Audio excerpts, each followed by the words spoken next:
بسم اللہ الرحمن الرحیم۔ السلام علیکم، میں ہوں محمد احمد اور آپ دیکھ رہے ہیں رہنما ٹی وی۔ کروڑوں درود و سلام خاتم النبیین، تاجدار ختم نبوت حضرت محمد صلی اللہ علیہ وآلہ وسلم پر۔ ناظرین گرامی، میرا آج کا موضوع قصص الانبیاء میں سے حضرت صالح علیہ السلام ہیں۔ آگے بڑھنے سے پہلے ہمارے اس چینل کو سبسکرائب کریں، ویڈیو کو لائک کریں اور اپنے دوستوں کے ساتھ شیئر ضرور کریں۔ وَإِلَى ثَمُودَ أَخَاهُمْ صَالِحًا، اور قوم سمود کی طرف ان کے بھائی صالح کو بھیجا۔ ناظرین گرامی، صالح علیہ السلام کا نسب نامہ کچھ یوں ہے: صالح بن عبید بن ماسح بن عبید بن حاضر بن سمود بن عاصر بن ارم بن سام بن نوح علیہ السلام۔ سمود ایک مشہور قبیلے کا نام ہے۔ یہ لوگ قدیم دور کی خالص عربی قوم سے تھے۔ ان کی رہائش تبوک اور حجاز کے درمیان حجر کے مقام پر تھی۔ قرآن پاک کی ایک سورۃ الحجر اسی بستی کے نام سے موسوم ہے۔ یہ بستی مدینہ منورہ کے شمال مغرب میں 380 کلومیٹر کے فاصلے پر واقع ہے۔ قوم سمود قوم عاد کی نسل سے تھے، اور سمود عاد کی طرح ہی بت پرست تھے۔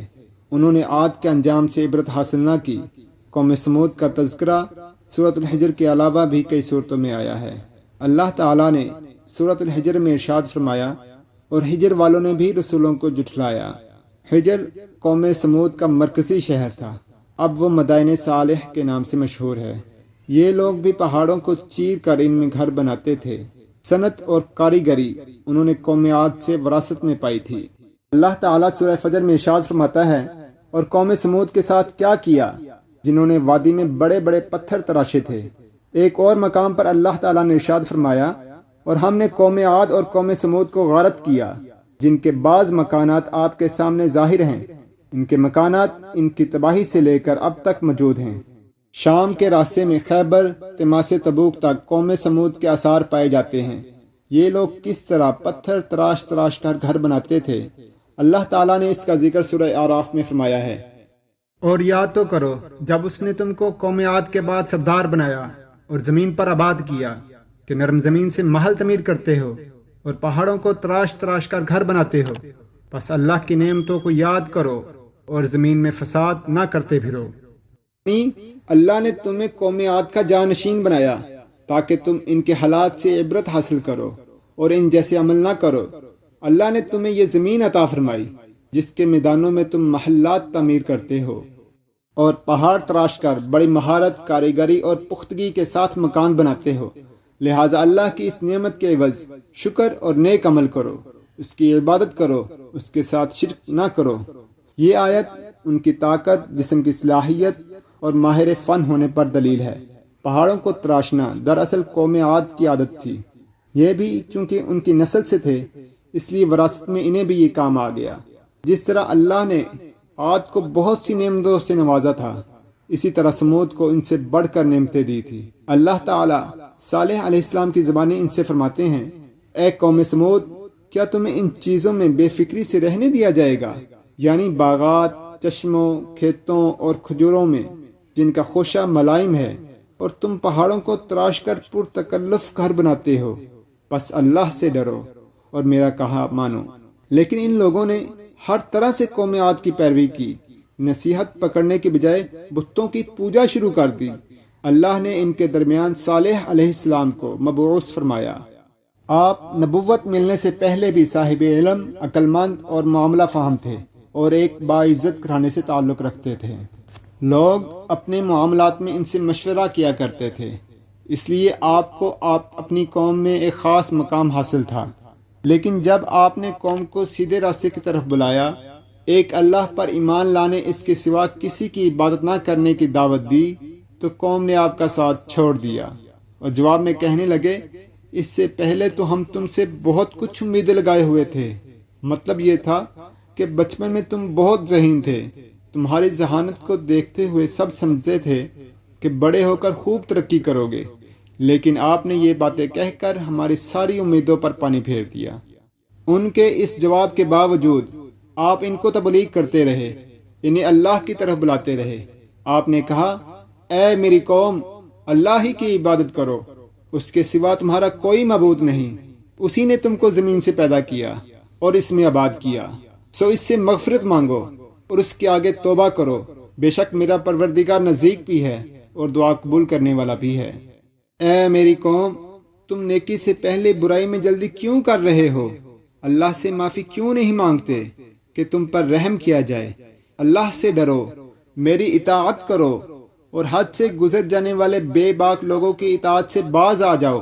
حضرت صالح علیہ السلام نے بھی حضرت ہود علیہ السلام کی طرح اپنی قوم کا نصیحت کی، لیکن قوم سمود نے بھی عاد کی طرح کفر کیا اور کہنے لگے یہ کیسے ہو سکتا ہے کہ ہم اپنے میں سے ہی ایک شخص کے تابع ہو جائیں؟ اس اکیلے کی اتنی زیادہ فضیلت کی آخر وجہ کیا ہے؟ ہم نہیں مان سکتے کہ ہم میں سے صرف اسی ایک پر اللہ کی باتیں نازل ہوتی ہیں۔ پھر یہ لوگ صالح علیہ السلام پر ایمان لانے والوں کو مخاطب کر کے کہنے لگے کیا تم صالح پر ایمان رکھتے ہو؟ ہم تو اس کے منکر ہیں۔ صالح علیہ السلام دن رات ان لوگوں کو تبلیغ کرتے رہے، یہاں تک کہ یہ مغرور لوگ حضرت صالح علیہ السلام سے کہنے لگے کہ تم نے اور تمہارے ساتھیوں نے ہمارے اندر نحوست پھیلا رکھی ہے، اسی لیے ہم مشکلات میں گھرے ہوئے ہیں، اس لیے تم ہم سے دور ہو جاؤ۔ حضرت صالح علیہ السلام نے فرمایا تم پر نحوست اللہ کی طرف سے ہے، تم لوگ فتنے میں پڑے ہوئے ہو۔ اس کے بعد تو وہ لوگ صالح علیہ السلام سے دشمنی کرنے لگے اور انہوں نے آپ کو یہاں تک کہہ دیا کہ آپ ہماری مجلس میں نہ آیا کریں کیونکہ آپ منحوس ہیں، نعوذ باللہ۔ اس پر صالح علیہ السلام نے انہیں اللہ کے عذاب سے ڈرایا، دھمکایا اور کہا اے میری قوم کے لوگوں، ذرا بتلاؤ تو اگر میں اپنے رب کی طرف سے کسی مضبوط دلیل پر ہوا اور اس نے اپنے پاس سے مجھے رحمت عطا کی ہو، پھر میں نے اس کی نافرمانی کی، تو کون ہے جو اس کے مقابلے میں میری مدد کرے گا؟ تم میرا نقصان ہی بڑھا رہے ہو۔ اس پر وہ ظالم لوگ مقابلے پر اتر آئے اور کہنے لگے اگر تو سچا ہے تو کوئی معجزہ لے آ، لیکن وہ معجزہ ہماری مرضی کے مطابق ہوگا، اس صورت میں ہم تم پر ایمان لے آئیں گے۔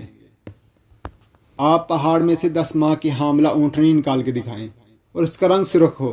صالح علیہ السلام سے یہ مطالبہ کر کے وہ لوگ ایک طرف ہو کر بیٹھ گئے اور مذاق اڑانے لگے۔ ایک کہنے لگا کہ اونٹنی 10 ماہ کی حاملہ ہو، دوسرا کہنے لگا اس کا رنگ سرخ ہو، ایک اور سردار بولا اس کی کھال پر بہت زیادہ اون ہو، کوئی کہنے لگا موٹی تازی ہو، ہم نے پہلے اس طرح کی اونٹنی دیکھی ہی نہ ہو، ایک بولا وہ اتنی بڑی ہو کہ ایک دن وہ اکیلی سارا پانی پی جائے اور دوسرے دن ہم پانی پئیں۔ یہ لوگ اسی طرح سے مذاق اڑا رہے تھے کہ صالح علیہ السلام نے کہا اگر تمہاری مطلوبہ نشانی تمہیں مل جائے تو کیا تم لوگ ایمان لے آؤ گے؟ سب نے مل کے یک زبان ہو کر کہا ہاں ہم ایمان لے آئیں گے۔ تب تم سب لوگوں کو ایک جگہ جمع کر لو۔ مقررہ دن سب لوگ جمع ہو گئے۔ ان کی موجودگی میں صالح علیہ السلام نے اللہ سے دعا کی، زمین پر زلزلہ طاری ہوا، ان کی آنکھوں کے سامنے چٹان پھٹی اور اس میں سے بالکل ویسی ہی اونٹنی نکلی جس کا انہوں نے مطالبہ کیا تھا۔ انہوں نے اس سے پہلے ایسی اونٹنی کبھی نہیں دیکھی تھی۔ جب انہوں نے اپنی آنکھوں سے معجزہ ظاہر ہوتے دیکھ لیا تو انہیں اس کی عظمت کا احساس ہوا اور وہ مرعوب ہو گئے۔ یہ اللہ کی قدرت کی ایک واضح نشانی اور حضرت صالح علیہ السلام کی نبوت کا ایک ناقابل تردید ثبوت تھا۔ چنانچہ کچھ لوگ ایمان لے آئے لیکن اکثر لوگ کفر و ضلالت اور ہر درمی پر اڑے رہے۔ اللہ تعالیٰ سورہ ہود میں صالح علیہ السلام کی زبانی فرماتا ہے اے میری قوم، یہ اللہ کی بھیجی ہوئی اونٹنی ہے، یہ تمہارے لیے ایک معجزہ ہے، اب تم اسے اللہ کی زمین میں کھاتی ہوئی چھوڑ دو اور اسے کسی طرح کی تکلیف نہ پہنچاؤ ورنہ فوری عذاب کے لیے تیار ہو جاؤ۔ اس اونٹنی کو چونکہ کسی اونٹنی نے جنم نہیں دیا تھا اس لیے اس کو ناقۃ اللہ کہا گیا۔ پھر صالح علیہ السلام نے لوگوں اور اونٹنی کے درمیان پانی پینے کے لیے باری مقرر کر دی، چنانچہ لوگ اپنی باری والے دن اگلے دن کے لیے بھی پانی بھر لیتے، لوگ اس اونٹنی کا دودھ پیتے اور وہ ان سب کے لیے کافی ہوتا۔ وہ اونٹنی ان کے لیے ایک آزمائش تھی۔ آزمائش اس لحاظ سے تھی کہ کیا وہ اتنا بڑا معجزہ دیکھ کر بھی ایمان لاتے ہیں کہ نہیں۔ اس نشانی کے ظہور کے بعد اللہ تعالیٰ نے صالح علیہ السلام کو مخاطب کرتے ہوئے فرمایا تم اب دیکھتے رہو کہ ان کا انجام کیا ہوتا ہے، ان کی سختیوں پر صبر کرو، ان سے کہہ دو کہ پانی پر ایک دن ان کا اختیار ہوگا اور ایک دن اونٹنی کا، خبردار کوئی زیادتی نہ کرے اور اونٹنی کو پانی پینے سے نہ روکے۔ سورہ شمس میں اللہ تعالیٰ نے فرمایا اللہ کے رسول نے ان سے فرما دیا تھا کہ اللہ کی اونٹنی اور اس کے پانی پینے کی باری کی حفاظت کرو۔ بہت کم لوگ اس معجزے کو دیکھ کر ایمان لائے، اکثر لوگ پھر بھی کفر پر ڈٹے رہے۔ وہ اونٹنی ایک واضح نشانی تھی، کوئی شخص یہ نہیں کہہ سکتا تھا کہ یہ جادو ہے یا اسے جادوگروں نے پیدا کیا ہے۔ ان کی آنکھوں کے سامنے اس نے ایک بچے کو جنم دیا، وہ بالکل اپنی ماں جیسا تھا۔ لوگ اسے دیکھ کر تعجب کیا کرتے تھے۔ بچہ ہمیشہ اونٹنی کے ساتھ ہی رہتا تھا۔ وہ اونٹنی ایک عرصے تک ان میں رہی۔ پھر ایک دن قوم کے سرداروں نے آپس میں مشورہ کیا کہ اگر ہم نے صالح کو اسی طرح چھوڑ دیا تو کہیں لوگ ہمیں نہ چھوڑ دیں اور صالح کے پیروکار بن جائیں۔ اس اونٹنی نے تو ہمیں مصیبت میں ڈال دیا ہے، ہم پورا ایک دن پانی کو چھو بھی نہیں سکتے کیونکہ یہ سارا دن پانی پیتی رہتی ہے۔ پھر یہ اس قدر دیوہیکل ہے کہ ہمارے جانور اس کو دیکھ کر ڈر جاتے ہیں، لہٰذا ہمیں چاہیے کہ اس سے چھٹکارا حاصل کرے۔ انہوں نے آپس میں مشورہ کر کے ایک آدمی کو منتخب کیا۔ اللہ تعالیٰ نے قرآن کریم میں ارشاد فرمایا، ہم نے سمود کو اونٹنی نشانی کے طور پر دی تو انہوں نے اس پر ظلم کیا۔ اس شخص نے اونٹنی کو قتل کرنے کی ذمہ داری اٹھائی۔ اس کا نام کدار بن سالف تھا۔ وہ سرخ فام اور نیلی آنکھوں والا تھا۔ اس نے اپنے ساتھ ایک اور بندے کو ملایا جس کا نام مصدع بن مہرج تھا۔ انہوں نے سب لوگوں کے متفقہ فیصلے کے نتیجے میں اونٹنی کو قتل کیا تھا، اس لیے اس کام کی نسبت سب کی طرف کی گئی۔ چنانچہ یہ دونوں کام کرنے کے لیے کمر بستہ ہو گئے اور قوم کے دیگر افراد کو بھی ترغیب دی۔ یوں 7 مزید افراد ان کے ساتھ آ ملے اور یہ کل 9 افراد ہو گئے۔ ان 9 افراد کے بارے میں سورہ نمل میں ارشاد باری تعالیٰ ہے، اور شہر میں 9 شخص تھے جو ملک میں فساد کیا کرتے تھے اور اصلاح سے کام نہیں لیتے تھے۔ انہوں نے باقی قبیلے کو بھی ساتھ ملانے کی کوشش کی تو سب نے تائید کر دی۔ وہ اونٹنی کو قتل کرنے کے لیے گھات میں بیٹھ گئے۔ اونٹنی پہاڑ کی طرف سے آتی تھی اور پانی پی کر واپس چلی جاتی تھی، یہی اس کا معمول تھا۔ جب انہوں نے اونٹنی کو پہاڑ کی طرف سے آتے دیکھا تو حملہ کرنے کے لیے آگے بڑھے، لیکن اس کا جثہ دیکھ کر خوف زدہ ہو گئے اور الٹے پاؤں بھاگے۔ کدار نے اپنے ساتھیوں کی یہ حالت دیکھی تو ہنس پڑا اور آگے بڑھ کر اونٹنی کی ران میں تیر مارا۔ اس سے اونٹنی کی ران کی ہڈی ٹوٹ گئی اور وہ نیچے گر گئی۔ پھر اس بدبخت نے اپنے ساتھیوں کو آواز دی اور آگے بڑھ کر اونٹنی کی کونچیں کاٹ دیں۔ اس بارے اللہ تعالیٰ نے سورہ شمس میں ارشاد فرمایا، ان لوگوں نے اپنے پیغمبر کو جھوٹا سمجھ کر اونٹنی کی کونچیں کاٹ دیں۔ وہ زمین پر گر پڑی اور زور سے آواز نکالی جس سے اس کا بچہ چکنا ہو گیا اور دور پہاڑ پر چلا گیا اور 3 بار زور سے بلبلایا۔ کدار نے اونٹنی کے گلے پر نیزہ مار کر اسے قتل کر دیا۔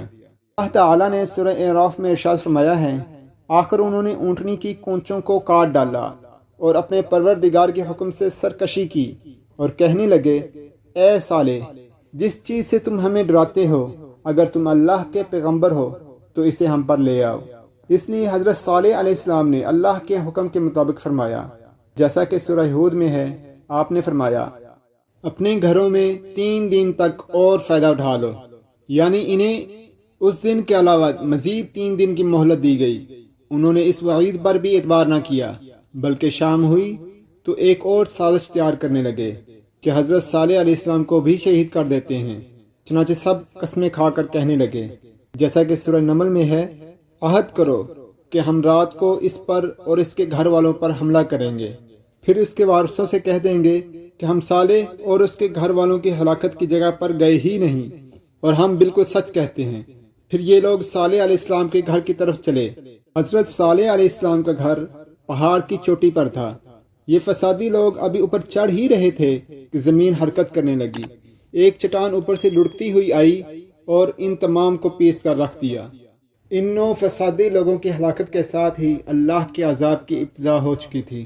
چنانچہ صالح علیہ السلام نے اپنے ساتھیوں کے ساتھ اس بستی کو چھوڑ دیا، یعنی وہ حجر کے علاقے سے نکل گئے۔ صبح ہوئی تو لوگوں نے ایک عجیب منظر دیکھا۔ قوم سمود کے تمام لوگوں کے چہرے زرد ہو چکے تھے۔ وہ سب رونے لگے کیونکہ عذاب کے احساس شروع ہو چکے تھے۔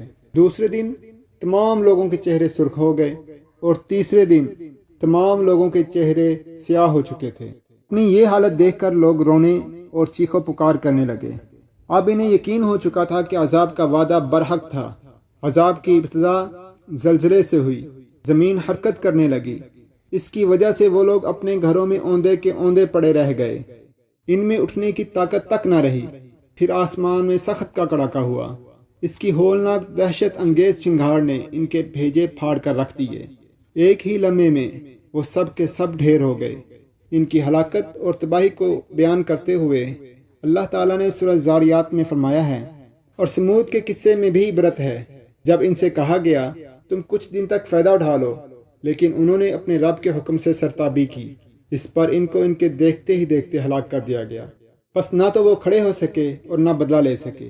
ایک دوسری جگہ پر اللہ تعالیٰ نے ان کی تباہی کا نقشہ کچھ اس طرح سے کھینچا ہے، ایک زور کی کڑک نے ان کو آ لیا تو وہ اپنے گھروں میں زانوں کے بل مردہ پڑے رہ گئے، ایسے گویا وہ کبھی آباد ہی نہ تھے۔ سورہ قمر میں اللہ تعالیٰ نے ان کی تباہی ان الفاظ میں بیان کی ہے، ہم نے ان کو ایک چیخ بھیجی، پھر وہ ایسے ہو گئے جیسے کانٹوں کی باڑ کا چورا۔ دوسری طرف اللہ تعالیٰ نے حضرت صالح علیہ السلام اور ان کے ساتھیوں کو اپنی رحمت سے نجات دی۔